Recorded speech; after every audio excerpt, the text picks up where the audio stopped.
જય હિન્દ દોસ્તો અત્યારે પત્રકાર ઉપર બહુ સવાલ ઉઠી રહ્યા છે, કારણ કે હાસુ પત્રકાર ન કરે ને એટલે બધાય આવું થાય.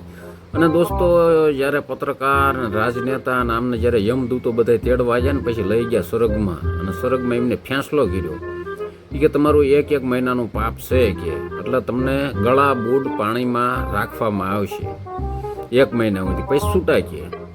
પછી દોસ્તો બધા ગળા બૂડ હતા, પણ એમાં જે એક રાજનેતા હતા ને એ ઢીસણ હમણાં જ ઊભા હતા પાણીમાં.